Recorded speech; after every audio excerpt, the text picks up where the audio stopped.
Hi all. അപ്പോൾ എല്ലാവരും പഠിക്കുന്നില്ല എക്സാമിന് വേണ്ടി, ഫാർമസിസ്റ്റ് എക്സാമിന് വേണ്ടിയിട്ട്. അപ്പോൾ നമുക്ക് 61ാമത്തെ ക്വസ്റ്റ്യൻ നോക്കാം. Alkylating agent used as antineoplastic drug.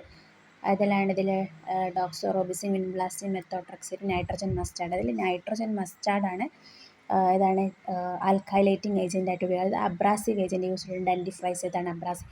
Calcium carbonate abrasive ഏജൻറ്റാണ്. അടുത്ത first line agent used in tuberculosis. അതാണ് ഐസോനിയാസിഡ് ഫസ്റ്റ് ലൈൻ ഡ്രഗാണ്. അടുത്തത് reagent used for the identification of സെല്ലുലോസിനെ ഐഡൻറ്റിഫിക്കേഷൻ ചെയ്യാൻ വേണ്ടി സീൽസ് റിയേജൻ്റാണ് ഉപയോഗിക്കുന്നത്. Option B. അടുത്തത് ഡ്രഗ് യൂസ്ഡ് ഇൻ യൂട്ടറിൻ ഇനേർഷ്യക്ക് ഓക്സിറ്റോസിനാണ് കൊടുക്കുന്നത്.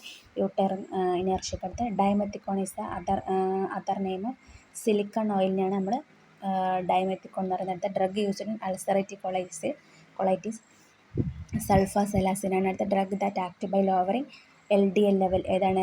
പ്രൊബുക്കോളാണ് LDL ലെവൽ കുറയ്ക്കാൻ വേണ്ടിയിട്ട് ഉപയോഗിക്കുന്നത്. അടുത്ത other name of regenerated cellulose റയോണാണ്. Example of rapidly acting anticoagulant ഹെപ്പാരിനാണ്. Okay guys, thank you for watching. Bye by.